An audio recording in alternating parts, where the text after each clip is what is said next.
Thomas Mitchell ajusta la GoPro fixée sur sa casquette de chasse pour la 3e fois ce matin-là.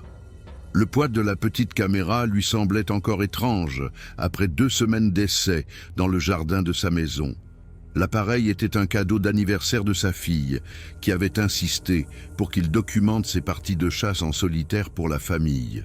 À 52 ans, Tom pratiquait la chasse à l'arc dans les zones reculées de la péninsule olympique de Washington depuis plus de 20 ans. Mais il ne s'était jamais soucié d'utiliser des caméras auparavant. Les forêts au nord-ouest de Port Angeles présentaient déjà suffisamment de défis pour qu'il se préoccupe d'appareils électroniques. L'air du début octobre portait une fraîcheur annonciatrice de l'hiver, et le souffle de Tom formait de petits nuages, alors qu'il vérifiait une dernière fois son arc à poulie. Il avait conduit 4 heures depuis Spokane pour atteindre cette section particulière de la forêt nationale, une zone qu'il avait découverte il y a 3 saisons lorsqu'un éboulement sur un chemin forestier l'avait obligé à s'enfoncer plus loin que prévu dans la nature sauvage. La marche jusqu'à son poste de chasse choisi lui prendrait encore 2 heures à pied, suivant des traces d'animaux à travers une forêt ancienne de sapins Douglas et de pruches de l'Ouest, qu'ils élevaient au-dessus de lui comme les piliers d'une cathédrale. Pourtant, quelque chose semblait différent dans la forêt ce matin-là, bien que Tom ne pût en préciser exactement la raison. Le chœur habituel des oiseaux paraissait étouffé et le craquement familier des petits mammifères dans le sous-bois brillait par son absence. Il avait chassé suffisamment de saisons pour savoir reconnaître quand le comportement de la faune changeait, mais cela semblait plus prononcé que la simple pression de la chasse ou les conditions météorologiques habituelles. Le silence pesait sur ses oreilles d'un poids presque physique. Tom avait planifié ce voyage pendant des mois, étudiant méticuleusement des cartes topographiques et des photos aériennes, pour identifier les ravins escarpés et les points d'eau où les wapitis de Roosevelt étaient susceptibles de se rassembler pendant le rut. Son journal de chasse, rempli de 20 ans de notes sur les déplacements des animaux et les schémas météorologiques, l'avait conduit à ce bassin spécifique. La zone était suffisamment isolée pour qu'il y croise rarement d'autres chasseurs, mais assez accessible pour qu'un homme d'âge mûr en bonne forme physique puisse s'y déplacer en sécurité. Le voyant rouge d'enregistrement de la GoPro clignotait de manière constante, alors que Tom entamait sa marche, suivant un sentier de serre à peine visible qui serpentait entre d'énormes troncs d'arbres. Sa fille avait insisté pour qu'il laisse la caméra enregistrer pendant toute la chasse, affirmant que la famille voulait voir les magnifiques étendues sauvages qu'il décrivait souvent, mais qu'il ne partageait jamais vraiment. Tom avait accepté à contre-cœur, bien qu'il craignît que l'appareil n'interfère d'une manière ou d'une autre avec son succès de chasseur. Les vieilles habitudes ont la vie dure, et il avait toujours pensé que la technologie moderne n'avait pas sa place dans ce qui devait être une activité primitive et instinctive. 30 minutes après avoir entamé sa marche, Tom s'arrêta au bord d'un petit ruisseau pour boire et vérifier son GPS. L'appareil indiquait son emplacement comme prévu, à environ 3 km du chemin forestier le plus proche, et montant régulièrement vers une série de crêtes qui formaient des entonnoirs naturels pour les wapitis en migration. Le ruisseau coulait clair et froid, et son doux murmure fut le premier son normal de la forêt qu'il entendit de toute la matinée. Alors qu'il s'agenouillait pour remplir sa gourde, Tom remarqua quelque chose qui le fit se figer. Des empreintes fraîches marquées dans la boue molle au bord du ruisseau, mais elles n'appartenaient à aucun animal qu'il reconnut immédiatement. Les traces ressemblaient étrangement à des empreintes humaines, mais elles étaient au moins 2 fois plus grandes que celles des bottes de Tom. Chaque empreinte présentait 5 doigts distincts, bien que les proportions semblassent étranges d'une certaine manière. La foulée entre les traces suggérait que quelque chose de grand se déplaçait avec détermination, pas le pas errant d'un randonneur occasionnel. Tom avait rencontré d'innombrables fois des traces d'ours noirs, mais ces empreintes semblaient différentes, plus allongées et étroites que n'importe quelle trace d'ours qu'il ait jamais vue. Tom décrocha son téléphone de sa ceinture pour photographier les empreintes, mais l'écran de l'appareil resta noir malgré plusieurs tentatives pour l'allumer. La batterie était complètement chargée lorsqu'il avait quitté son pick-up 3 heures plus tôt. Pourtant, maintenant, le téléphone était complètement mort. Il tenta de retirer et de remettre la batterie, mais rien ne se passa. Le téléphone avait parfaitement fonctionné pendant le trajet jusqu'au début du sentier, recevant des messages de sa femme et des indications GPS sans aucun problème. Les étranges empreintes continuaient en amont sur une 50aine de mètres avant de disparaître sur un terrain rocheux qui ne retenait pas les impressions. Tom suivit brièvement la piste, observant comment la créature inconnue avait posé ses pieds avec précision de rocher en rocher sans laisser de marques de frottement ni de végétation altérée. Quoi que ce fût qui avait laissé ses traces, il possédait un équilibre exceptionnel ou une connaissance intime de ce terrain. La pose minutieuse de chaque pas suggérait une intelligence et un mouvement délibéré plutôt que les errances aléatoires de la faune. Une forestière typique, un craquement sec résonna dans la forêt depuis un endroit plus loin, le son d'une branche considérable se brisant sous un poids significatif. Tom s'immobilisa, écoutant attentivement tout son postérieur qui pourrait indiquer ce qui avait causé le tumulte. Après plusieurs minutes de silence, il décida d'enquêter, se déplaçant prudemment d'arbre en arbre, tout en essayant de minimiser le bruit de ses propres pas. La branche brisée gisait sur le sentier de serre, à environ 200 mètres en amont. Un morceau d'arbre tombé, presque aussi épais que le torse de Tom, qui aurait nécessité une force considérable pour se casser. Des entailles fraîches marquaient l'écorce de plusieurs arbres à proximité, à une hauteur bien au-dessus de la tête de Tom, comme si quelque chose de grand avait traîné ses griffes en passant. Les marques semblaient trop grandes et trop hautes pour avoir été faites par un ours noir, et le motif ne correspondait pas aux griffes d'un puma. Tom avait vu de nombreuses marques territoriales des deux espèces au fil des ans, mais ces entailles semblaient différentes d'une certaine manière, plus délibérées et résolues que les signaux animaux typiques. La GoPro continua d'enregistrer pendant toute l'investigation de Tom, bien qu'il ait oublié la présence de la caméra, tandis que son attention se concentrait entièrement sur les preuves de plus en plus étranges qui l'entouraient. Ses instincts de chasseur, affinés par des décennies d'expérience, lui disaient d'abandonner cette zone et de chercher des wapitis dans un territoire plus familier. Mais la curiosité et une obstination déterminée le firent continuer sur la route prévue vers son poste de chasse choisi. Au milieu de la matinée, Tom avait parcouru environ la moitié de la distance jusqu'à sa destination lorsqu'il tomba sur le premier signe définitif que quelque chose d'inhabituel habitait ce bassin.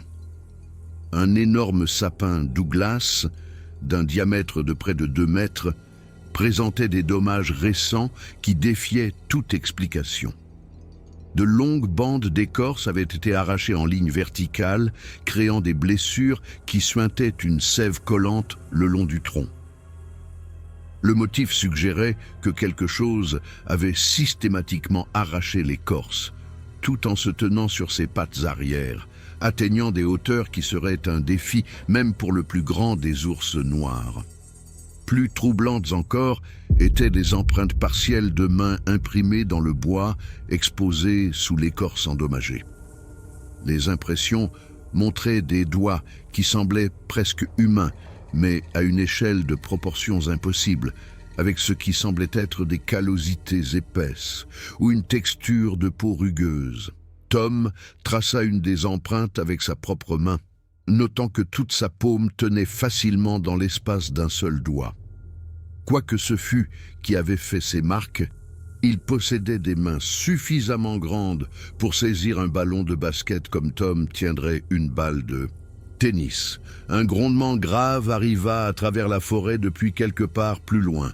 Trop profond et soutenu pour être un tonnerre, mais différent de toute vocalisation animale que Tom ait jamais entendue. Le son semblait provenir de plusieurs directions simultanément, comme s'il rebondissait sur les crêtes environnantes, rendant impossible de déterminer la localisation ou la distance de la source. Tom resta immobile pendant plusieurs minutes, attendant que le son se répète, mais la forêt revint à son silence surnaturel. Le GPS dans le sac à dos de Tom commença à biper de manière insistante, affichant un message d'erreur concernant la perte de connexion avec les satellites, malgré le ciel clair, visible à travers les trouées de la canopée. Il avait utilisé le même appareil avec succès pendant 3 saisons sans rencontrer de problèmes techniques. Pourtant, maintenant, il semblait incapable de maintenir ses fonctions de base.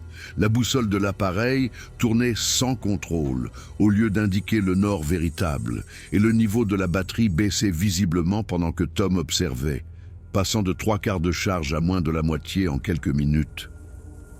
Le poste de chasse prévu par Tom se trouvait à encore 1,5 kilomètre plus loin, remontant une vallée qui devenait progressivement plus raide. Mais chaque instinct développé au fil des années d'expérience en milieu sauvage l'avertissait de faire demi-tour.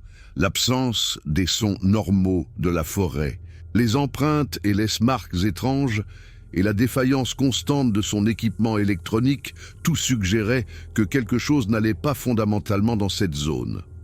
Cependant, sa veine têtue, le même trait qui avait fait de lui un guide de chasseur à succès avant sa retraite, le poussa à continuer vers sa destination originale. Le sentier de serre commença à monter plus abruptement à mesure que la vallée se rétrécissait, serpentant entre d'énormes rochers tombés des crêtes supérieures lors d'un ancien événement géologique. La respiration de Tom devint difficile à mesure qu'il gagnait de l'altitude, et il s'arrêtait fréquemment pour se reposer et scruter la forêt environnante à la recherche de tout signe de mouvement. Le silence était devenu si complet que les battements de son propre cœur semblaient inhabituellement forts, et le doux froissement de ses bottes sur le sol rocheux résonnait dans les parois du canyon avec un volume surprenant. Un mouvement dans sa vision périphérique fit se figer Tom à mi-pas, tournant lentement la tête vers un groupe de gros rochers à environ 50 mètres sur sa gauche. Pendant un instant, il crut avoir aperçu quelque chose d'obscur et de massif bougeant entre les rochers. Mais lorsqu'il concentra son attention sur la zone, rien ne sembla hors de propos. Les ombres projetées par le rocher créaient de nombreux recoins sombres où quelque chose pouvait facilement rester caché, et Tom se retrouva à fixer chaque creuse et chaque fissure, cherchant tout signe supplémentaire de mouvement. La GoPro montée sur sa casquette de chasse continua d'enregistrer fidèlement, bien que Tom n'ait aucun moyen de savoir si le champ de vision limité de la caméra avait capturé ce qu'il pensait avoir vu entre les rochers. Tom prit note mentalement de revoir l'enregistrement plus tard, supposant que l'appareil contenait réellement un enregistrement utile. Son expérience de la technologie était limitée, et il n'était pas tout à fait sûr que la caméra ait fonctionné correctement toute la matinée, malgré le voyant rouge d'enregistrement constant. Une série de petites roches tomba le long de la pente au-dessus de la position de Tom, rebondissant et cliquetant en frappant des arbres et des pierres plus grandes pendant leur descente. Il regarda vers la source du glissement, mais ne vit rien bouger parmi la végétation dense qui couvrait la pente raide.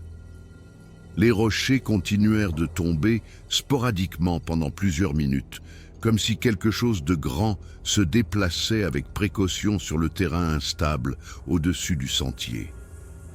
Tom resta immobile, écoutant chaque impact et essayant de déterminer si le motif suggérait une érosion naturelle ou le passage de quelque chose d'assez corpulent pour déloger des pierres à chaque pas. Le poste de chasse que Tom avait sélectionné apparut au détour d'un sentier, exactement là où ces cartes topographiques avaient indiqué une clairière naturelle à côté d'un petit étang alimenté par une source émergeant de la base d'une falaise. La zone montrait de nombreux signes d'activité de wapiti, avec des traces fraîches, des excréments et des lieux de baignade indiquant une utilisation régulière par une harde considérable. En temps normal, Tom aurait immédiatement commencé à préparer son poste de chasse, mais l'absence continue de tout son de vie sauvage le rendit réticent à s'installer à un seul endroit pendant une période prolongée. Tom s'approcha prudemment de l'étang, son arc prêt et une flèche sur la corde, bien qu'il ne fût pas sûr contre quelle menace il se préparait à se défendre. La surface de l'eau reflétait parfaitement la canopée de la forêt, créant un effet presque miroir qui rendait difficile d'évaluer la profondeur de l'étang. Des traces fraîches de wapitis entouraient le bord de l'eau, mais elles étaient superposées par les mêmes grandes empreintes d'aspect humain que Tom avait remarquées pour la première fois au bord du ruisseau des heures auparavant. La créature inconnue avait apparemment visité cet endroit récemment, peut-être la nuit précédente, à en juger par l'humidité encore visible dans les impressions les plus profondes. Un examen attentif des empreintes révéla des détails qui incommodèrent de plus en plus Tom. Les traces ne montraient pas seulement le contour basique de pieds de grande taille, mais des impressions claires de doigts individuels avec ce qui semblait être des ongles ou des griffes épaisses à chaque extrémité. La profondeur des impressions suggérait un poids énorme, bien plus que ce que tout humain pourrait justifier. Pourtant, la foulée et le motif de la marche semblaient trop réguliers et délibérés pour un ours. Quoi que ce fût qui avait fait ces traces, marchait droit de manière constante, plaçant chaque pied avec précision et maintenant un équilibre parfait, même sur un terrain irrégulier. L'eau de la source émergeait d'une crevasse dans le mur de roche avec un débit suffisant pour créer un doux courant à travers la surface de l'étang. Mais Tom remarqua que quelque chose avait récemment remué le fond sablonneux près de la source d'eau. Le motif de la perturbation suggérait que quelque chose avait bu ou potentiellement s'était lavé à la source, créant une dépression dans le sable qui restait clairement visible malgré le courant. Plusieurs longs poils sombres s'accrochaient aux surfaces rugueuses des rochers près du bord de l'eau, bien qu'ils fussent trop grands et trop épais pour provenir de n'importe quel animal que Tom reconnaît. Tom ramassa un échantillon de poils et l'examina de près, notant sa texture et sa couleur inhabituelle. Les brins individuels mesuraient près de 30 cm de long et semblaient presque noirs, sauf là où la lumière directe du soleil révélait des reflets brun foncé. Le poil était plus rugueux que la crinière de cheval, mais plus fin que le poil d'ours, avec une légère boucle naturelle qui le faisait revenir à sa forme lorsqu'on le tirait. Tom avait manipulé la fourrure et les poils de dizaines d'espèces différentes au cours de ses années en tant que guide de chasse, mais rien dans son expérience ne correspondait à ses caractéristiques particulières. Un clapotis soudain dans l'étang fit se retourner Tom, s'attendant à voir un castor ou une loutre briser la surface, mais l'eau ne montrait que des ondes expansives émanant d'un point près du centre. Ni bulle, ni mouvement supplémentaire ne suggéraient ce qui aurait pu causer la perturbation. Et les ondes s'estompèrent progressivement jusqu'à ce que la surface retrouve son calme spéculaire. Tom attendit plusieurs minutes que ce qui était entré dans l'eau refasse surface, mais rien n'apparut. L'incident le laissa se demandant si quelque chose pouvait vivre dans l'étang ou si une roche était simplement tombée de la falaise au-dessus. Le soleil était monté suffisamment pour pénétrer la canopée de la forêt par endroits, créant un motif complexe de lumières et d'ombres qui rendait encore plus difficile la détection de mouvements. Tom se retrouvait à tourner constamment vers ce qui semblait être des formes changeantes, pour réaliser que les branches qui se balançaient ou les motifs de lumière changeants avaient créé l'illusion de mouvement. Ses nerfs étaient de plus en plus à vif, et il reconnut les premiers signes de l'hypervigilance qu'il avait parfois affecté pendant son service militaire des décennies auparavant. Une recherche systématique de la clairière révéla des preuves supplémentaires de la présence de la créature inconnue, y compris plusieurs autres arbres avec les dommages distinctifs de l'écorce arrachée que Tom avait observée auparavant. Une pruche de l'Ouest particulièrement grande montrait des marques de griffes s'étendant sur près de 5 mètres le long de son tronc, bien plus haut que ce que tout ours pourrait atteindre, même debout sur ses pattes arrière.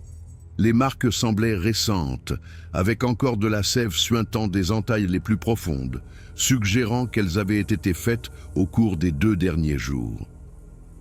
Tom décida d'établir son poste de chasse sur un affleurement rocheux qui offrait une bonne visibilité sur la clairière et une certaine protection dans son dos. La position élevée lui permettrait d'observer les wapitis qui s'approcheraient de la source d'eau, tout en rendant difficile pour quelque chose de s'approcher de sa position sans être détecté. Il organisa soigneusement son équipement et s'installa dans une position confortable, bien que l'absence continue des sons normaux de la forêt rendit la concentration difficile. L'indicateur de batterie de la GoPro affichait environ la moitié de la charge restante, ce qui devrait fournir plusieurs heures d'enregistrement supplémentaires si l'appareil continuait de fonctionner normalement. Tom prit une brève note mentale sur la présence de la caméra, espérant que toute rencontre avec des wapitis serait capturée pour que sa famille la voie plus tard. L'idée de sa fille et de ses petits-enfants voyant l'enregistrement d'une chasse réussie lui procura un certain réconfort dans l'environnement de plus en plus inquiétant.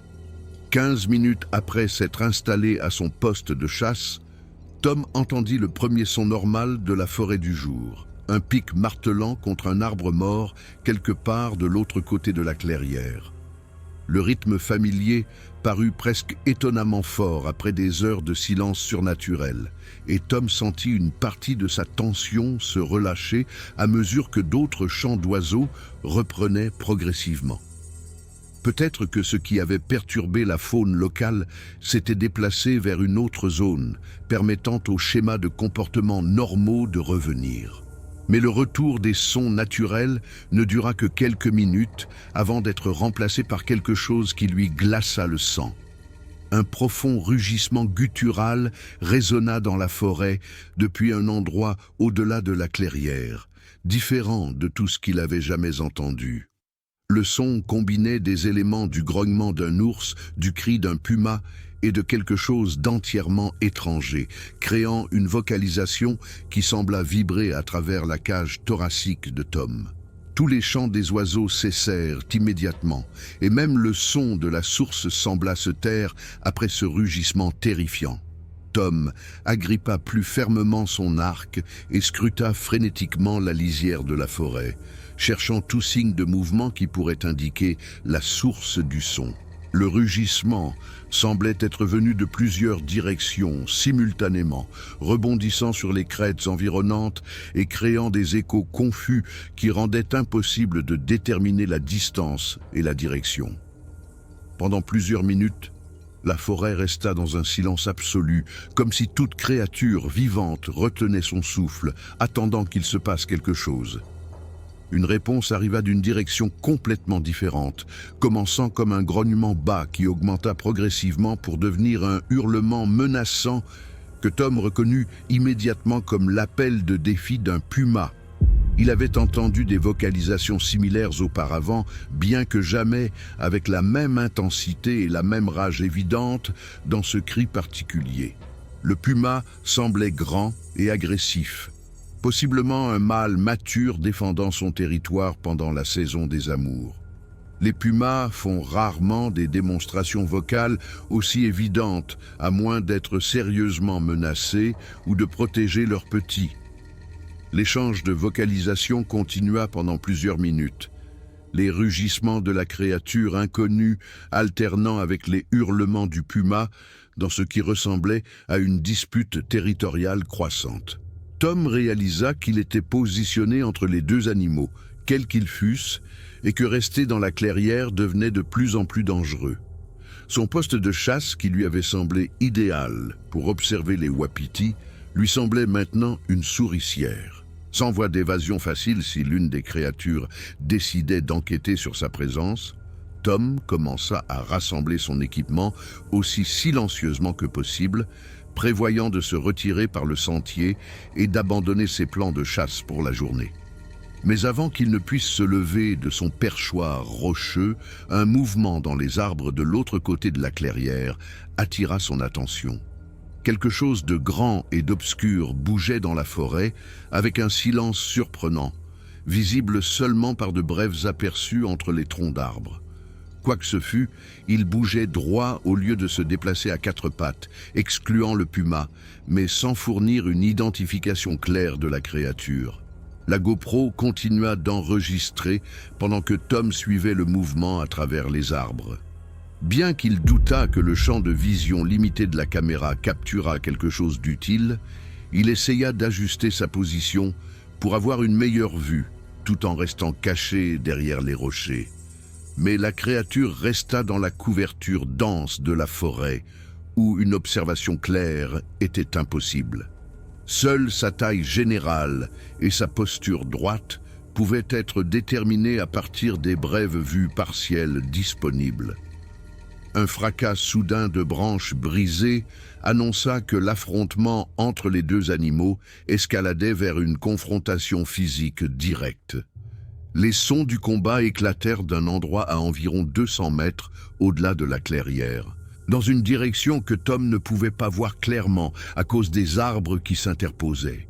Des grognements, des rugissements et l'impact de grands corps se heurtant résonnèrent dans la forêt, parsemés du craquement du bois se brisant et du bruissement de la végétation altérée. Tom se retrouva paralysé, à la fois terrifié et fasciné par la bataille qui se déroulait hors de son champ de vision. Son esprit rationnel insistait sur le fait qu'il devait profiter de la distraction pour s'échapper par le sentier. Mais une curiosité morbide et des décennies d'expérience de chasse lui faisaient désespérément vouloir être témoin de ce qui se passait. Il n'avait jamais entendu quelque chose de comparable au son qui émergeait de cette forêt, et il soupçonnait qu'il était en train de vivre quelque chose que peu de gens avaient jamais observé. Le combat semblait se rapprocher graduellement de la clairière pendant que les deux animaux se battaient, créant une opportunité pour Tom d'observer l'action directement. Il se repositionna soigneusement entre les rochers, essayant de trouver un angle qui lui fournirait une meilleure visibilité tout en conservant une certaine dissimulation. Les sons suggéraient une rencontre incroyablement violente, les deux animaux s'infligeant et recevant apparemment des blessures significatives, à en juger par la douleur et la rage évidente dans leur vocalisation.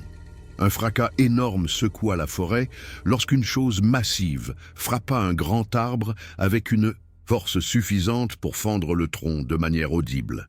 L'impact fut suivi d'un bref moment de calme, relatif, avant que la bataille ne reprenne avec une intensité encore plus grande. Tom pouvait entendre une respiration lourde et ce qui ressemblait à des mouvements circulaires pendant que les deux combattants s'évaluaient mutuellement entre les attaques. Seule la respiration suggérait des animaux d'une taille et d'une force énorme, bien au-delà de tout ce que Tom aurait imaginé possible. La première vision claire arriva lorsque le puma sortit en trombe de la lisière de la forêt vers la clairière, se déplaçant plus vite que Tom n'aurait cru possible pour un félin aussi grand. Le puma était énorme, de loin le plus grand puma que Tom ait jamais vu, avec une longueur corporelle qui devait dépasser les 2,5 mètres du nez à la queue. Sa fourrure fauve présentait des taches sombres qui étaient presque certainement du sang, et sa patte arrière gauche semblait blessée, à en juger par une légère boiterie visible lors de son mouvement rapide. Mais la taille impressionnante du puma devint insignifiante lorsque son poursuivant émergea de la forêt quelques instants plus tard.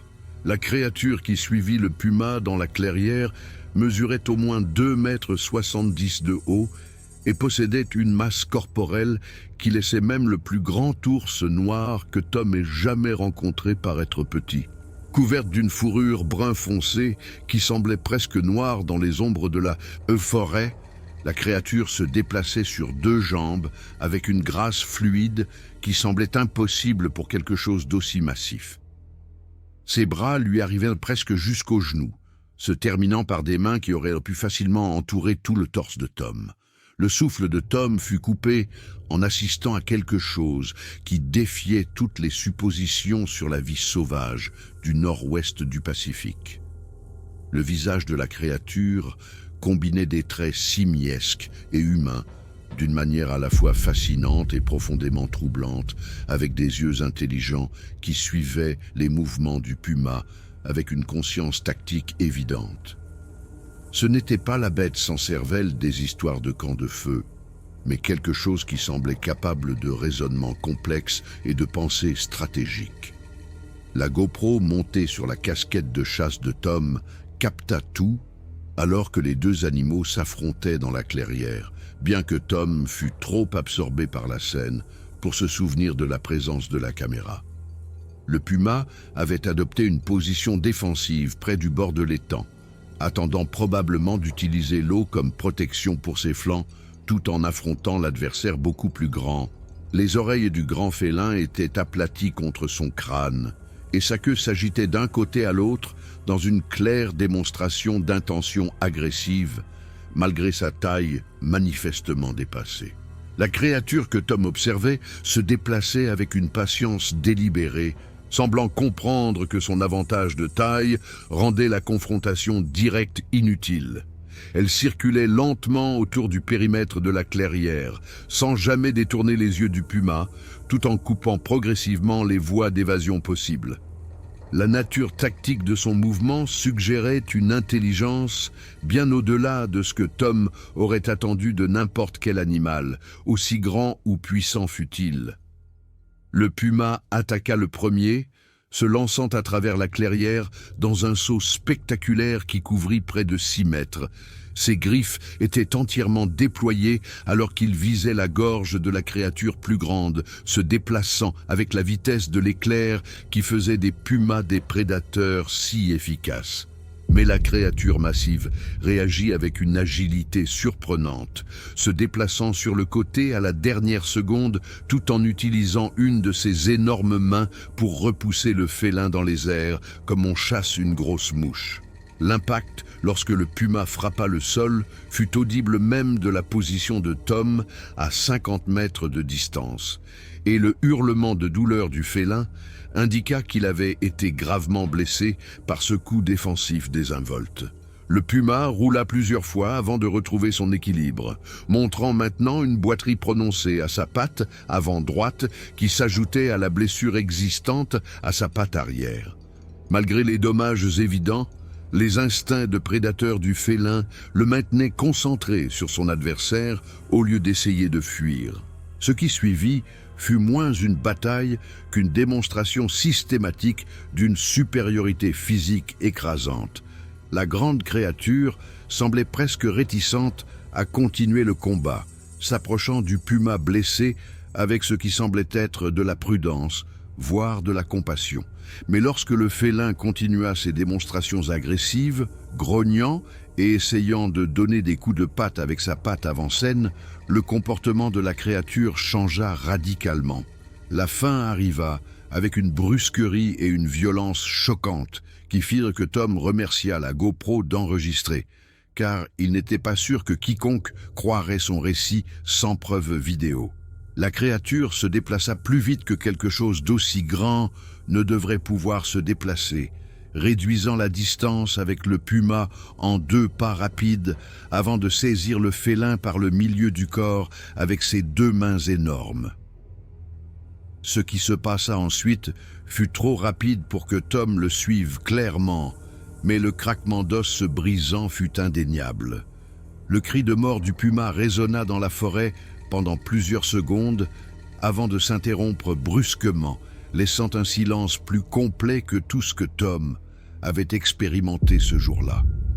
La créature massive resta immobile un moment, tenant toujours le corps du félin avant de le poser doucement près de l'étang, comme si elle accomplissait une sorte de rituel.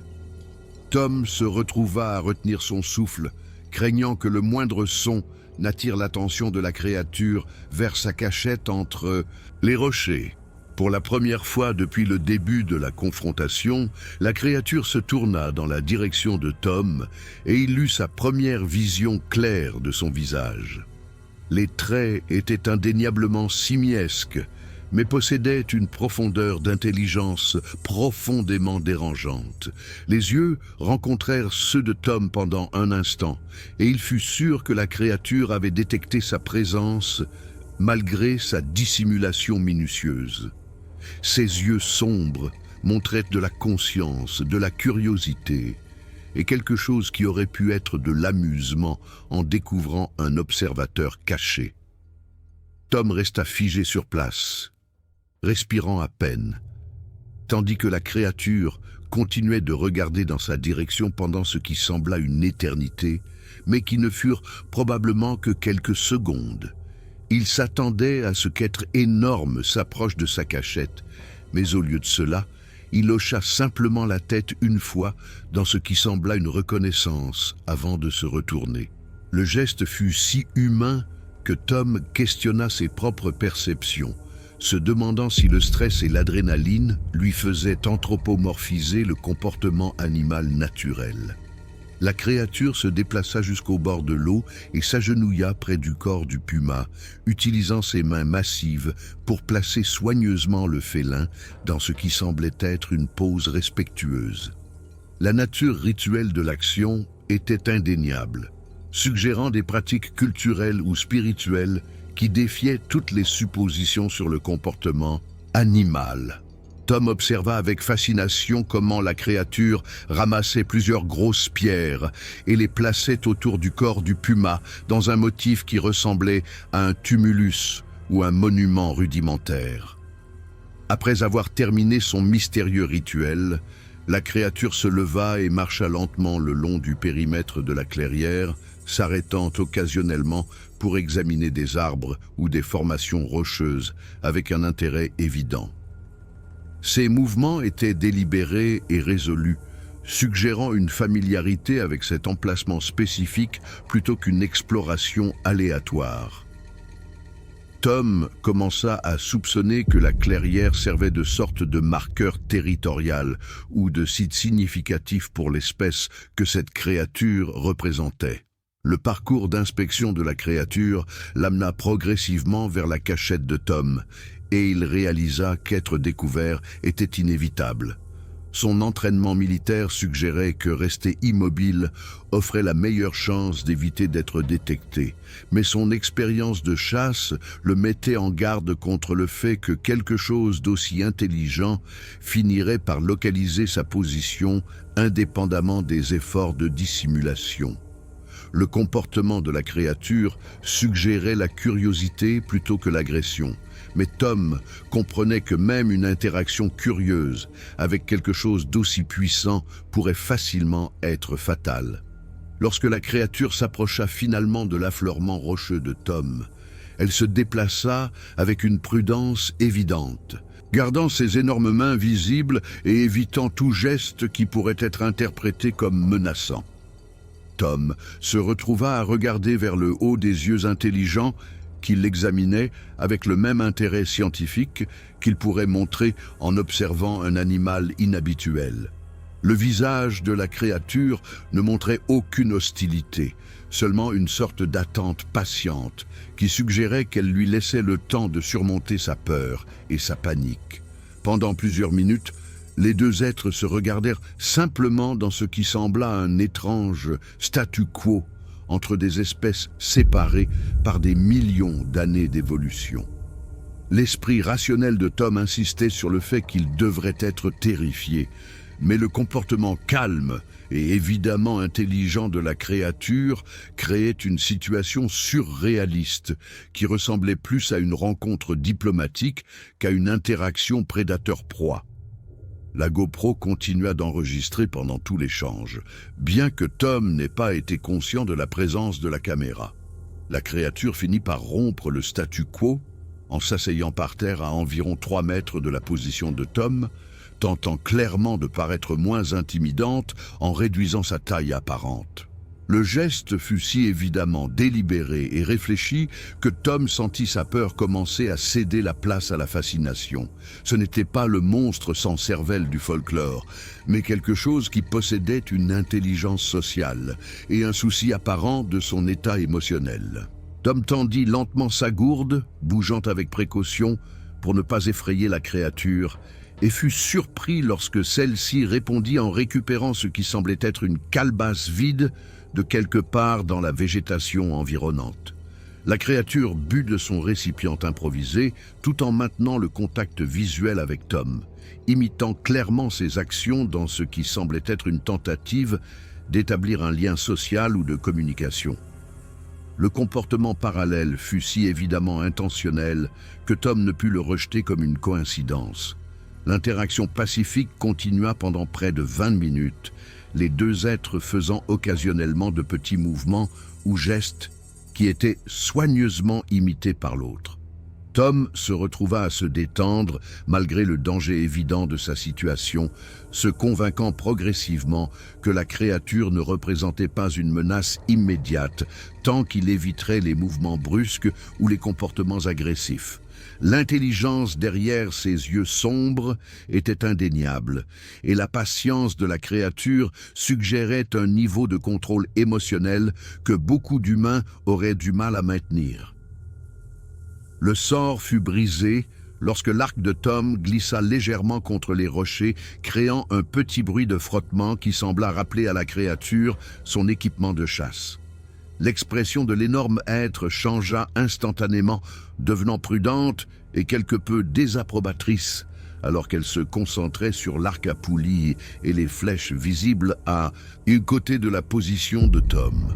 Pour la première fois depuis le début de leur rencontre, la posture de la créature suggéra une agression potentielle, bien qu'elle ne fît aucun mouvement ouvertement menaçant. Tom écarta soigneusement les mains de l'arc et les garda ouvertes et vides dans l'espoir de communiquer qu'il ne représentait pas une menace. Ce geste sembla avoir un certain effet, car la posture menaçante de la créature se détendit légèrement, mais son attention resta concentrée sur l'équipement de chasse. Après plusieurs moments de tension, la créature se leva lentement et s'éloigna de la position de Tom, mettant clairement fin à leur interaction, mais sans aucune manifestation d'hostilité. Avant de disparaître dans la forêt, la créature s'arrêta au bord de la clairière et regarda Tom une dernière fois. L'expression de son visage semblait presque triste, comme si elle regrettait la nécessité de mettre fin à leur rencontre pacifique. Puis elle partit, se fondant dans la végétation dense avec un silence surprenant pour quelque chose d'aussi grand, laissant derrière elle seulement le corps du puma et le tumulus de pierre, comme preuve que tout cet incident s'était réellement produit. Tom resta immobile entre les rochers pendant encore 30 minutes, écoutant la forêt reprendre progressivement son activité normale à mesure que les oiseaux reprenaient leur chant et que les petits animaux commençaient à bouger à nouveau dans le sous-bois. Le retour des sons naturels semblait indiquer que la grande créature s'était éloignée assez loin de la clairière, mais Tom resta prudent à s'exposer à découvert. Sa rencontre avait été pacifique, mais il comprenait que d'autres individus de la même espèce pourraient ne pas être aussi tolérants à la présence humaine. Lorsque Tom finit par rassembler le courage de quitter sa cachette, il s'approcha du corps du puma avec une appréhension considérable. Le félin était effectivement mort, le cou manifestement brisé, mais la pose soignée et le tumulus de pierres environnant créaient une atmosphère presque de sanctuaire qui rendit Tom réticent à perturber la scène. Tom prit plusieurs photographies avec son appareil de secours, reconnaissant qu'au moins un appareil électronique avait continué de fonctionner toute la journée.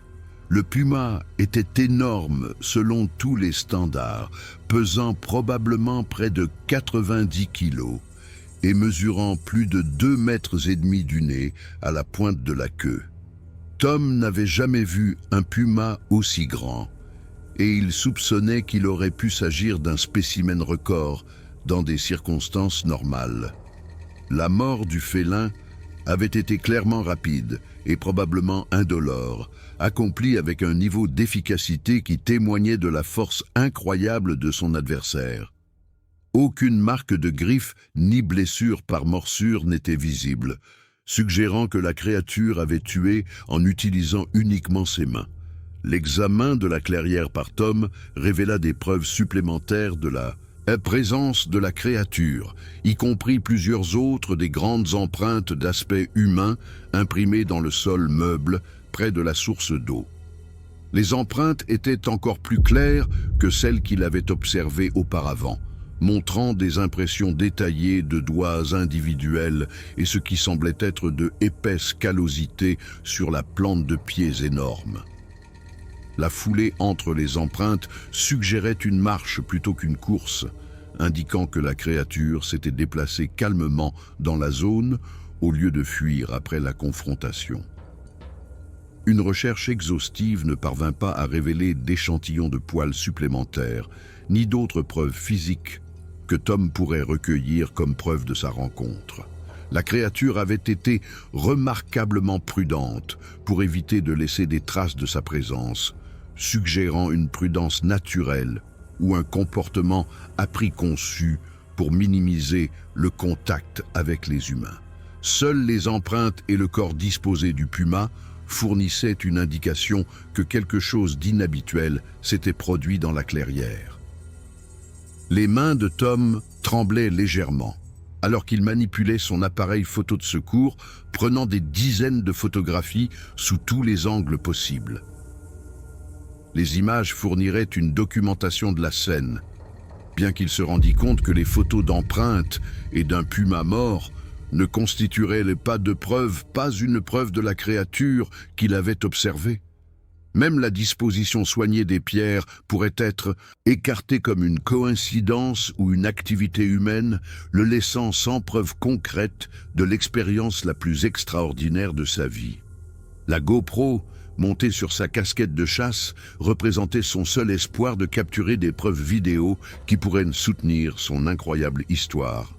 Tom retira soigneusement la caméra et vérifia son état, soulagé de découvrir qu'elle avait continué à enregistrer pendant toute la rencontre. Malgré les défaillances d'équipement qui avaient affecté ses autres appareils électroniques, l'appareil affichait près de 2 heures de métrage stocké sur sa carte mémoire, bien que Tom n'eût aucun moyen de vérifier le contenu avant de retourner à son pick-up. La marche de retour vers son véhicule lui prit considérablement plus de temps que la montée du matin, en partie à cause des arrêts fréquents de Tom pour vérifier derrière lui s'il y avait des signes de poursuite. La forêt semblait être complètement revenue à la normale, avec les chants d'oiseaux et l'activité animale reprenant leur schéma typique. Mais Tom ne pouvait pas se défaire de la sensation d'être observé pendant sa retraite, bien qu'il n'ait jamais vu de preuve que la créature ou d'autres de son espèce suivaient ses mouvements. Le pick-up de Tom démarra immédiatement lorsqu'il tourna la clé, offrant un contraste bienvenu avec les défaillances électroniques qui l'avaient affecté toute la journée. La climatisation et la radio du véhicule fonctionnaient normalement et son téléphone portable commença à recevoir du signal à nouveau dès qu'il entra dans la portée de la tour la plus proche. Le retour de la technologie normale faillit faire ressembler les événements de la journée à un étrange rêve. Mais les enregistrements de la GoPro et les photographies de son appareil de secours fournissaient des preuves tangibles que quelque chose d'extraordinaire s'était produit. Le voyage de retour vers Port Angeles donna à Tom le temps de réfléchir à ce qu'il devait faire de son incroyable expérience et des preuves potentielles qu'il avait recueillies. Son esprit rationnel comprenait que les affirmations sur les rencontres avec le Bigfoot sont rarement prises au sérieux, indépendamment de la documentation qui les soutient. Même des enregistrements vidéo clairs pourraient être rejetés comme des canulars élaborés à une époque de manipulation numérique sophistiquée. Tom était confronté à la perspective d'être étiqueté comme un menteur ou une personne souffrant d'hallucinations induites par le stress. Tom s'arrêta dans un petit restaurant à Port Angeles pour examiner les enregistrements de la GoPro sur son ordinateur portable, dans l'espoir que la vidéo puisse fournir une documentation claire de sa rencontre avec la mystérieuse créature. Les premières parties de l'enregistrement montraient sa marche à travers des environnements forestiers normaux, avec des aperçus occasionnels des étranges empreintes et marques de griffes qu'il avait découvertes. La piste audio capturait le silence inhabituel qui avait caractérisé la matinée, ainsi que sa propre respiration de plus en plus lourde à mesure que la tension montait. L'enregistrement de l'affrontement réel entre la créature et le puma s'avéra décevant d'un point de vue probatoire. Le champ de vision limité de la GoPro et la mise au point automatique avaient abouti à des images souvent floues ou obscurcies par la végétation intermédiaire. La créature apparaissait dans plusieurs images claires, mais sa taille et ses proportions semblaient presque impossibles à juger avec précision en raison de l'objectif grand angle de la caméra et de la position de Tom pendant le tournage. Le plus frustrant fut l'enregistrement de l'interaction directe de Tom avec la créature, qui montrait principalement le torse et les mains de l'être en raison de sa position assise et de la hauteur de montage de la caméra. Le visage de la créature n'apparaissait que dans quelques images brèves, et même ces images pourraient être rejetées comme de la faune mal identifiée ou une manipulation numérique. Les preuves vidéo, bien que convaincantes pour Tom personnellement, seraient probablement insuffisantes pour convaincre les spectateurs sceptiques de l'authenticité de la rencontre. La partie audio de l'enregistrement captura les vocalisations des deux animaux pendant leur affrontement, fournissant certaines des preuves les plus dramatiques d'une activité animale inhabituelle. Les rugissements de la créature ne ressemblaient à rien de l'expérience de Tom, ni à aucun enregistrement de vie sauvage qu'il ait entendu, combinant des éléments qui semblaient provenir de plusieurs espèces. Mais les preuves audio seules seraient insuffisantes pour étayer des affirmations sur des créatures inconnues, surtout compte tenu des capacités sophistiquées de montage sonore disponibles pour les potentiels imposteurs. Tom passe plus d'une heure à revoir les enregistrements à plusieurs reprises, espérant trouver des images claires qui pourraient servir de preuves convaincantes de son expérience. Chaque visionnage révélait de nouveaux détails sur le comportement et les caractéristiques physiques de la créature, mais rien qui ne constitue une preuve irréfutable pour les observateurs extérieurs. La vidéo documentait une rencontre extraordinaire, mais une qui pouvait être expliquée par des sceptiques ayant suffisamment de motivation pour rejeter les preuves. Les photographies de l'appareil photo de secours de Tom montraient clairement le corps du puma et le tumulus de pierre, mais ne fournissaient pas d'image de la créature responsable de la disposition. Les photographies des empreintes étaient de bien détaillées et montraient une taille impressionnante, mais des images similaires avaient été falsifiées d'innombrables fois par des auteurs de canulars cherchant l'attention ou un bénéfice financier. Tom réalisa que ces preuves photographiques, bien que personnellement significatives, auraient peu de poids pour des chercheurs sérieux ou des institutions scientifiques. Alors que Tom continuait son voyage de retour vers Spokane, il luttait avec la décision de partager son expérience avec d'autres. Sa femme écouterait certainement son récit avec patience et soutien, mais il n'était pas sûr qu'elle croirait vraiment une histoire aussi extraordinaire. Ses compagnons de chasse pourraient être plus réceptifs compte tenu de leur expérience en milieu sauvage, mais ils pourraient aussi répondre par des moqueries qui nuiraient à des amitiés de longue date. La possibilité de passer pour un imbécile social semblait l'emporter sur tout bénéfice à raconter son histoire publiquement, La fille de Tom lui avait spécifiquement demandé de documenter ses voyages de chasse avec la caméra GoPro dans l'espoir de partager les expériences de son père en milieu sauvage à travers des enregistrements. Mais la vidéo qu'il avait capturée était loin de la documentation pacifique de chasse aux wapitis qu'elle espérait voir. Tom n'était pas sûr de savoir comment expliquer les événements de la journée à sa famille sans avoir l'air d'avoir subi une sorte de crise mentale ou un épisode induit par le stress. La réponse de la communauté scientifique au rapport de rencontre avec le Bigfoot était bien établie et uniformément dédaigneuse, indépendamment de la crédibilité des témoins ou de la qualité des preuves présentées. Tom comprenait que les chercheurs universitaires avaient de fortes incitations professionnelles à éviter l'association avec des affirmations cryptozoologiques, même lorsqu'on leur présentait une documentation convaincante. Ces enregistrements et ces photographies pourraient susciter un bref intérêt, mais seraient finalement classés et oubliés sans une enquête sérieuse. Les forces de l'ordre avaient encore moins d'intérêt pour les rapports de rencontre avec le Bigfoot que les institutions universitaires, traitant généralement de telles affirmations comme des canulars, des coups de publicité ou des problèmes de santé mentale.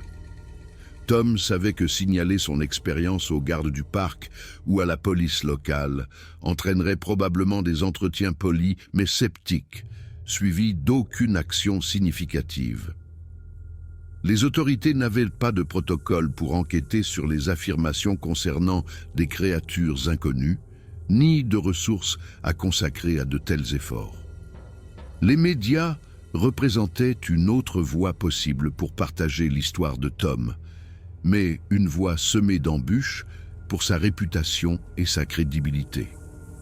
Les émissions de télévision et les sites web présentant du contenu cryptozoologique étaient souvent sensationnalistes et se concentraient sur le divertissement plutôt que sur la recherche sérieuse.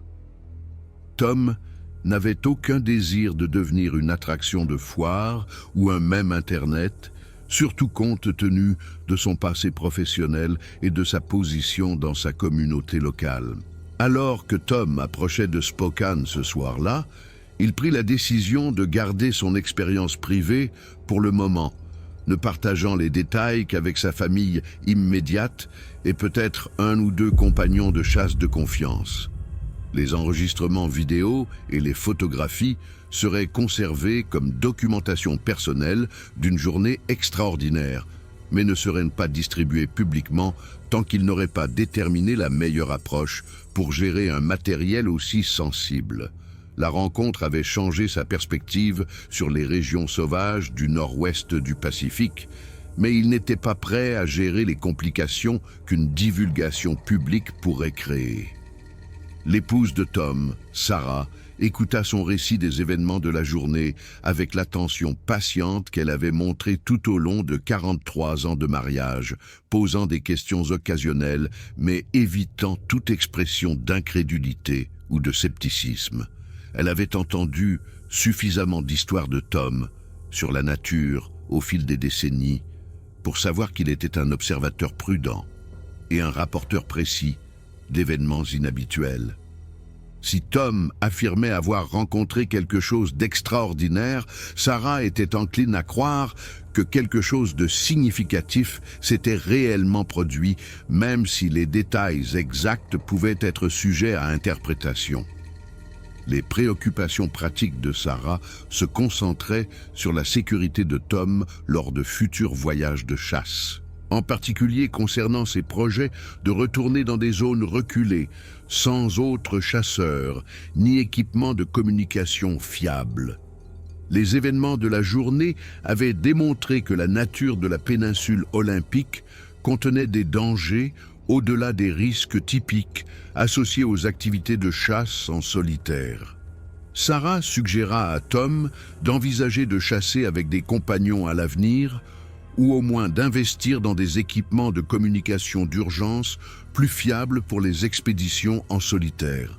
Le fils de Tom, Michael, réagit à l'histoire avec un scepticisme évident, atténué par le respect de la crédibilité et de l'expérience en milieu sauvage de son père. Michael avait accompagné Tom lors de dizaines de voyages de chasse au fil des ans et comprenait l'expertise de son père dans l'identification et le comportement de la faune. Mais les affirmations de rencontre avec le Bigfoot défiaient la vision scientifique du monde de Michael et sa formation professionnelle en tant qu'ingénieur traitant de preuves quantifiables et de résultats reproductibles. L'examen familial des enregistrements GoPro s'avéra concluant. Différents spectateurs interprétant les images selon leurs croyances existantes sur les phénomènes cryptozoologiques. Sarah y vit des preuves claires soutenant le récit de Tom, tandis que Michael identifia des explications alternatives possibles pour nombre des événements enregistrés. La fille et les petits-enfants de Tom furent fascinés par l'histoire, indépendamment de sa vérité littérale, considérant l'aventure comme une légende familiale passionnante, digne d'être préservée et racontée. La décision de Tom de partager des détails limités avec 2 compagnons de chasse produisit des réactions mitigées qui renforcèrent son approche prudente de la divulgation publique. Dave Morrison, un employé à la retraite du service forestier avec 40 ans d'expérience en milieu sauvage, écouta le récit de Tom avec un intérêt évident et admit avoir entendu des histoires similaires de sources crédibles au fil des ans. L'expérience professionnelle de Dave l'avait exposé à de nombreuses rencontres inexplicables avec la faune rapportée par des observateurs fiables, créant une vision du monde qui admettait la possibilité d'espèces inconnues. Jim Patterson, compagnon de chasse de longue date de Tom et ancien collègue militaire, répondit avec un scepticisme bon enfant qui frôlait la moquerie. Jim suggéra que le stress, l'altitude et l'isolement prolongé auraient pu contribuer à une perception erronée d'interactions ordinaires avec la faune, expliquant potentiellement les éléments extraordinaires de l'histoire de Tom. Mais le scepticisme de Jim était atténué par le respect du service militaire de Tom et sa compétence démontrée dans des situations difficiles, ce qui évita toute réponse dédaigneuse ou insultante.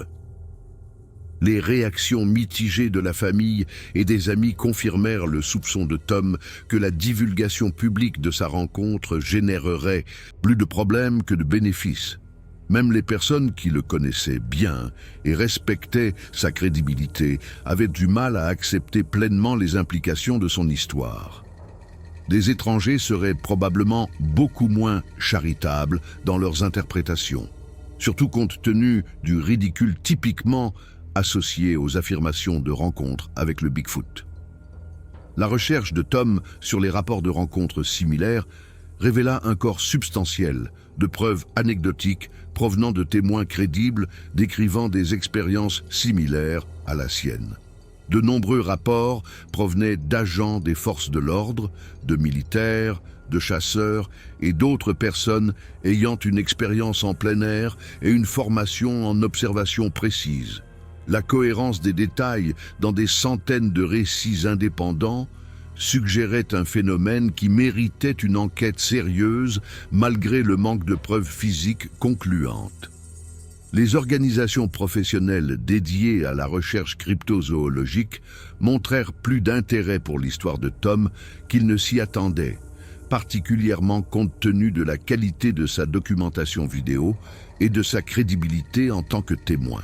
Plusieurs chercheurs contactèrent Tom après avoir appris sa rencontre par des enquêtes discrètes, proposant d'examiner ses preuves et de fournir une analyse experte des enregistrements et des photographies. L'opportunité de contribuer à une recherche scientifique légitime fit appel au sens de la responsabilité civique de Tom.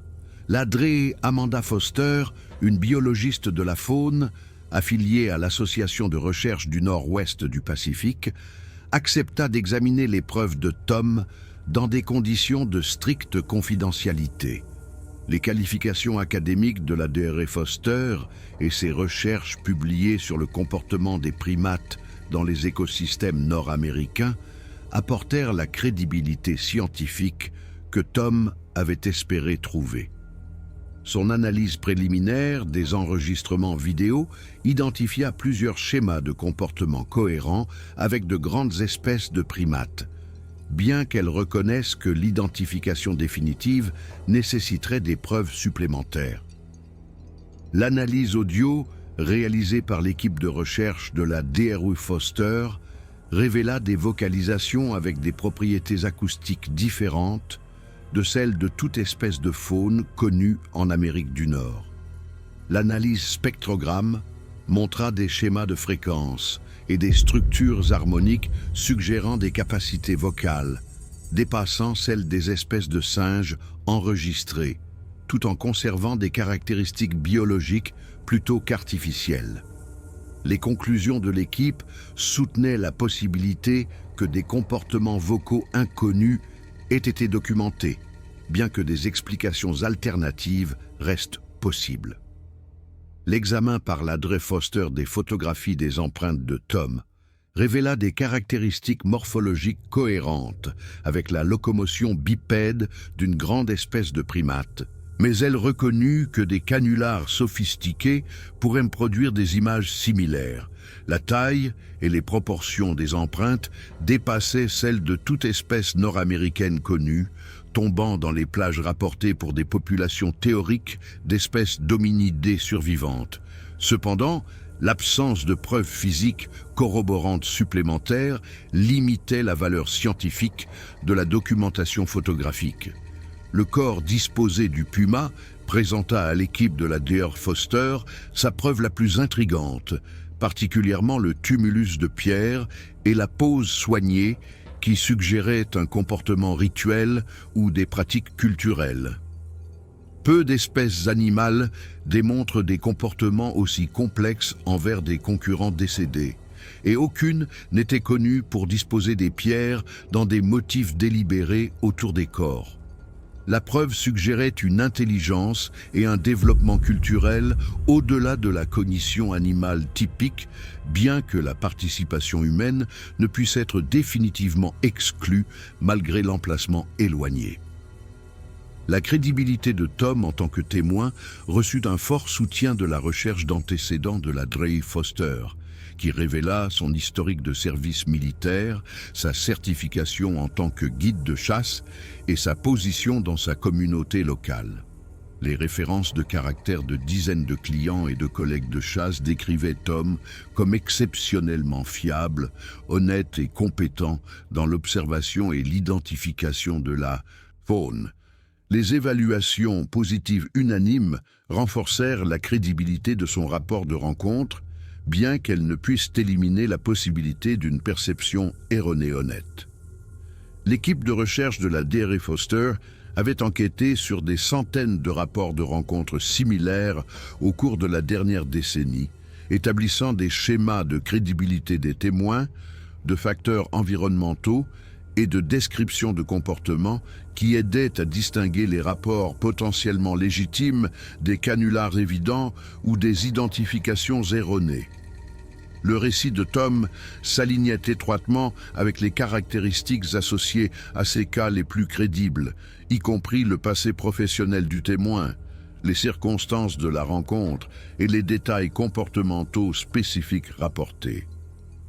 Le rapport préliminaire de l'équipe conclut que les preuves de Tom méritaient d'être incluses dans leur base de données de recherche en cours et justifiaient une enquête de terrain supplémentaire sur le site de la rencontre. Des plans furent élaborés pour une expédition exhaustive dans la région de la péninsule olympique, utilisant un équipement spécialisé pour rechercher des preuves physiques supplémentaires et des facteurs environnementaux qui pourraient soutenir ou contredire le récit de Tom. La recherche représenterait l'un des examens scientifiquement les plus rigoureux d'un possible site de rencontre avec le Bigfoot jamais réalisé.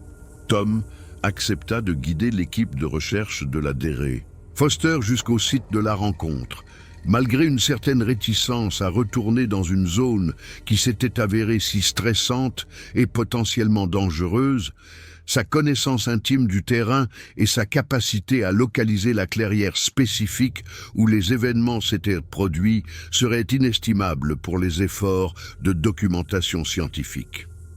L'expédition fut programmée pour début novembre, laissant le temps à une préparation exhaustive et à l'acquisition d'équipements. L'expédition de recherche partit de Port Angeles par un matin clair de novembre, Tom guidant une équipe de 5 scientifiques et étudiants de 3e cycle équipés d'un équipement de documentation spécialisé. La Dre Foster avait réuni des experts en comportement de la faune, en analyse audio, en sciences du sol et en documentation photographique, créant une approche interdisciplinaire pour enquêter sur le site de la rencontre de Tom. L'équipe transportait des caméras haute résolution, du matériel d'enregistrement audio, des outils d'échantillonnage de sol et des matériaux de moulage pour préserver toute preuve physique découverte. La capacité de Tom à retrouver le chemin de la clairière isolée impressionna l'équipe de recherche, démontrant son expertise en navigation en milieu sauvage et accordant une crédibilité supplémentaire à son récit de la rencontre originale. L'emplacement correspondait précisément à ses descriptions, avec des caractéristiques géographiques et des schémas de végétation cohérents, avec ses photographies et sa documentation vidéo. La clairière ne montrait aucun signe évident de modification ou de préparation humaine qui pourrait suggérer une activité de canular. Les restes du puma avaient été dispersés par des charognards au cours du mois écoulé depuis la rencontre de Tom, mais il restait suffisamment de matériel squelettique pour confirmer la taille exceptionnelle de l'animal et la nature de ses blessures mortelles. L'examen de la Dre Foster révéla des fractures cohérentes avec une force d'écrasement considérable appliquée au cou et à la colonne vertébrale, qui aurait nécessité une force bien supérieure à celle de toute espèce prédatrice connue dans la région. Les schémas des blessures soutenaient la description de Tom sur la conclusion violente de la rencontre. L'analyse du sol autour de la clairière révéla des oligo-éléments et des compositions minérales cohérents avec une activité animale importante, bien que les signatures chimiques spécifiques ne puissent être attribuées de manière définitive à aucune espèce connue. Plusieurs échantillons de sol contenaient des composés organiques d'origine inconnue, possiblement dérivés de poils, de peau ou d'autres matériaux biologiques laissés par la créature que Tom avait observée. Les découvertes fournirent des preuves suggestives, mais non concluantes, soutenant la présence d'une espèce animale inconnue. Le tumulus de pierre que Tom avait décrit resta en grande partie intact, bien que certaines roches aient été déplacées par le temps ou l'activité animale. L'équipe de la Dre Foster documenta la disposition en détail, notant la nature délibérée de la pose des pierres et la précision requise pour créer une structure aussi stable. L'analyse archéologique suggéra des techniques de construction dépassant les capacités de la faune typique, bien que la participation humaine ne puisse être définitivement exclue malgré l'éloignement du site. Le matériel d'enregistrement audio positionné dans toute la clairière pendant une période de surveillance de 3 jours capta de nombreuses vocalisations de faune et sons ambiants, mais rien qui corresponde aux appels extraordinaires que Tom avait décrits lors de sa rencontre. L'absence de vocalisation inhabituelle ne contredisait pas le récit de Tom, car l'équipe de recherche n'avait aucune raison d'espérer que la créature revienne au même endroit ou produise des appels à volonté. Les enregistrements confirmèrent les schémas d'activité normale de la faune dans la région. Les recherches systématiques de la forêt environnante révélèrent des arbres supplémentaires, avec des marques de griffes et des dommages à l'écorce similaires à ceux que Tom avait documentés, suggérant une activité continue de grands animaux aux comportements inhabituels. Les dommages montraient plusieurs stades de guérison, indiquant de multiples incidents sur une période prolongée plutôt qu'une activité isolée. Certaines marques semblaient être assez récentes pour avoir été faites quelques jours avant l'expédition de recherche, soulevant la possibilité que la zone soit toujours activement utilisée par l'espèce qui les avait créées. Les détecteurs de métaux et le géoradar de l'équipe de recherche ne révélèrent aucun objet enterré ni aucun matériau artificiel qui pourrait suggérer une participation humaine dans la création de fausses preuves. L'absence d'outils modernes, de fragments d'équipements ou d'autres débris technologiques soutenait l'hypothèse que les phénomènes observés étaient le résultat de causes naturelles plutôt qu'artificielles. L'étude géologique confirma que les conditions locales du sol et des roches préserveraient des empreintes claires pendant de longues périodes dans des conditions climatiques appropriées. Les moulages d'empreintes pris des impressions découvertes près de la source d'eau correspondaient à la taille et aux caractéristiques morphologiques des empreintes que Tom avait photographiées lors de sa rencontre originale. Les moulages révélèrent des impressions de doigts, une définition du talon et des schémas de marche cohérents avec la locomotion bipède d'une grande espèce de primate. L'analyse comparative avec des traces d'animaux connus élimina toutes les espèces de faune locale comme source possible, ne laissant que des origines humaines ou animales inconnues comme possibilité. Le rapport de terrain préliminaire de la Dreyfoster conclut que le site de la rencontre de Tom contenait de multiples formes de preuves physiques cohérentes avec l'activité d'une grande espèce animale inconnue, bien que l'identification définitive de l'espèce reste impossible sur la base des preuves disponibles. Les découvertes de l'équipe soutenaient la crédibilité du récit de Tom, sans fournir de preuves concluantes de la créature spécifique qu'il avait décrite. Un suivi à long terme et une collecte de preuves supplémentaires seraient nécessaires pour parvenir à des conclusions scientifiques plus solides. Les découvertes de l'expédition de recherche suscitèrent un intérêt considérable au sein de la communauté de recherche cryptozoologique, bien que les résultats restent trop préliminaires pour être publiés dans des revues scientifiques conventionnelles. L'équipe de la Dreyfoster commença à planifier des recherches supplémentaires sur le site, y compris des programmes de surveillance saisonnière et des efforts élargis d'échantillonnage environnemental. La rencontre de Tom avait apporté des données précieuses aux efforts de recherche en cours, indépendamment des conclusions finales sur l'identité ou l'existence de la créature. Tom revint de l'expédition de recherche avec des sentiments mitigés quant à la recherche scientifique de son expérience extraordinaire.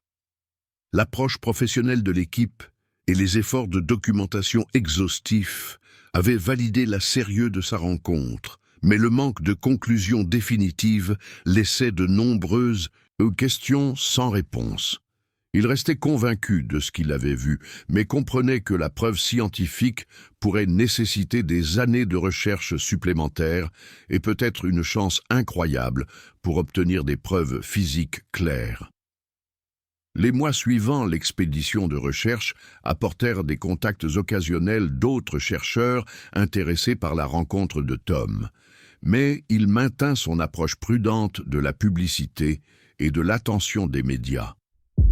Plusieurs sociétés de production télévisuelle exprimèrent leur intérêt à filmer des dramatisations de son histoire, mais Tom déclina toutes les offres qui semblaient se concentrer sur le divertissement plutôt que sur la recherche sérieuse.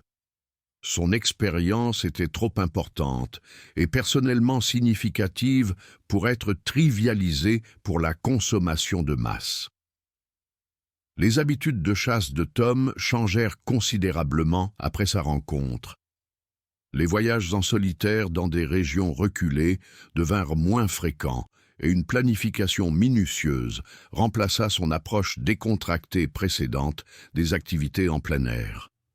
Il continue à chasser dans des régions familières plus proches de chez lui, mais la péninsule olympique et les lieux isolés similaires perdirent de leur attrait en tant que destination préférée.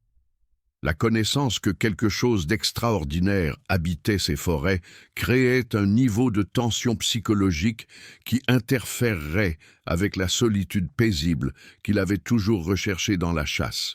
Des troubles du sommeil et des épisodes d'anxiété rappelaient occasionnellement à Tom l'impact psychologique de sa rencontre, particulièrement pendant les périodes de stress ou lorsqu'il révisait ses enregistrements vidéo. L'expérience avait remis en question des suppositions fondamentales sur la faune et l'histoire naturelle qu'il avait entretenues pendant toute sa vie adulte, créant un sentiment d'incertitude quant aux environnements familiers. L'aide psychologique professionnelle aida Tom à traiter les séquelles émotionnelles de la rencontre, bien qu'une résolution complète semblât improbable, étant donné le mystère continu qui entourait la nature et l'origine de la créature. La relation de Tom avec le monde naturel évolua pour accueillir la possibilité que des espèces inconnues puissent habiter des zones qu'il considérait auparavant comme entièrement familières et sûres. Cette conscience apporta à la fois une prudence accrue et une appréciation améliorée pour les mystères que les régions sauvages pourraient encore contenir. Sa rencontre lui avait rappelé que la connaissance humaine du monde naturel restait incomplète, malgré des siècles de recherche et d'exploration scientifique. La caméra GoPro qui avait documenté la rencontre de Tom devint une partie permanente de son équipement d'activité de plein air. Bien qu'il espérât ne jamais enregistrer quelque chose d'aussi extraordinaire que son expérience dans la péninsule olympique. L'appareil servait d'assurance contre de futures rencontres qui pourraient nécessiter une documentation, tout en fournissant des enregistrements normaux de chasse et de randonnée pour le plaisir de sa famille. La fille de Tom exprima sa satisfaction que son cadeau ait capturé une aventure aussi incroyable, même si les enregistrements résultants étaient trop controversés pour être partagés publiquement. L'équipe de recherche de la Dre Foster continua de surveiller le site de la péninsule olympique périodiquement, bien que les visites ultérieures n'aient révélé aucune preuve supplémentaire de la créature que Tom avait rencontrée.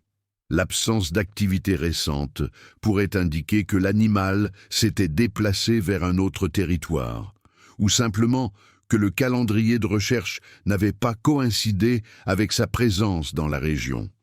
Des études à long terme seraient nécessaires pour établir des schémas de comportement et des étendues territoriales pour toute espèce que le site pourrait abriter.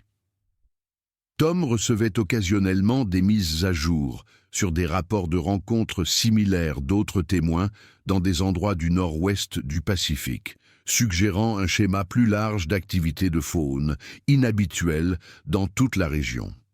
La cohérence des descriptions de comportements et des preuves physiques dans de multiples rapports indépendants renforçait le cas de la présence d'espèces inconnues. Bien que la preuve définitive reste insaisissable, la rencontre de Tom était devenue partie d'un corps de preuves plus large que les chercheurs sérieux commençaient à prendre plus au sérieux. 2 ans après sa rencontre, Tom restait réticent à discuter de l'expérience publiquement, bien qu'il continuât à coopérer avec des efforts de recherche légitimes de manière confidentielle. Le potentiel de ridicule et de gêne sociale continuait de l'emporter sur tout bénéfice de la divulgation publique, particulièrement compte tenu de sa réputation professionnelle et de sa position dans la communauté. L'histoire de Tom resterait probablement dans les cercles de recherche scientifique au lieu de devenir partie intégrante de la littérature cryptozoologique populaire. La créature que Tom avait observée ce jour d'octobre sur la péninsule olympique restait aussi mystérieuse que jamais, ni prouvée ni réfutée par les efforts de recherche ultérieurs.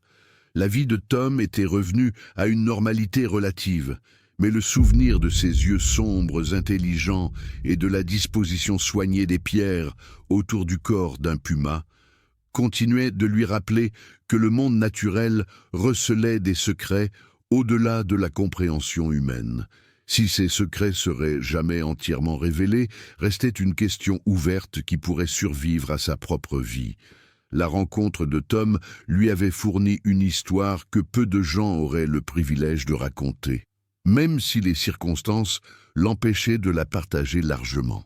L'expérience avait enrichi son appréciation des mystères de la nature, tout en rendant ces mêmes lieux sauvages moins familiers et prévisibles qu'il ne l'avait jamais été. Il avait été témoin de quelque chose qui défiait les frontières entre le connu et l'inconnu, le laissant avec des questions qui ne seraient peut-être jamais résolues, mais qui valaient néanmoins la peine d'être préservées pour les recherches futures. La clairière de la péninsule olympique, où s'était produite la rencontre extraordinaire de Tom, resta inchangée, à l'exception des changements saisonniers et de l'activité normale de la faune, gardant ses secrets cachés sous la canopée de la forêt. Toute intelligence qui avait disposé ses pierres autour d'un puma tombé continuait d'habiter les forêts profondes du nord-ouest du Pacifique, se déplaçant à travers des forêts anciennes où la présence humaine était rare et la compréhension encore plus rare. Le bref aperçu de Tom dans ce monde caché avait été un privilège que peu de gens partageraient jamais, que quelqu'un croie ou non jamais son récit de ces événements remarquables.